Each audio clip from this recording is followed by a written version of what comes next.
ആ നാട്ടിലെ കൊച്ചു കുഞ്ഞുങ്ങൾക്ക് പോലും അയാൾ ഏറെ പ്രിയപ്പെട്ടവനായിരുന്നു. ആ മണ്ണിൽ അയാൾ രചിച്ച വീരകഥകൾ ഏറെ പ്രസിദ്ധമായി. കൂടെ നിന്ന പലരും തളർന്നു വീണപ്പോഴും അയാൾ ശക്തമായി തന്നെ പൊരുതി. എന്നാൽ ഏറ്റവും മികച്ച വീരൻ എന്ന നേട്ടം കൈവരിച്ചിട്ടും അയാൾ ആ നാട്ടിൽ നിന്നും മാഞ്ഞുപോയി. അതിനുശേഷം അവിടുത്തെ ജനങ്ങൾ ഏറെ ദുഃഖത്തിലായി. നാഥനില്ലാത്ത ആ രാജ്യം ആടിയുലഞ്ഞു. അപ്പോഴാണ് അതേ മണ്ണിലേക്ക് അയാൾ വീണ്ടും തിരിച്ചു വരുന്നത്. പക്ഷേ അയാളെ വീണ്ടും കണ്ടപ്പോൾ അവരുടെ ആരുടെയും കണ്ണിൽ സന്തോഷമില്ല.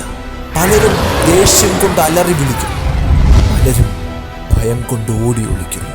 അതിൻ്റെ കാരണം ഇത്തവണ അയാൾ ആ മണ്ണിൽ കാല് കുത്തിയത് അവരുടെ നായകനായിട്ടല്ല, മറിച്ച്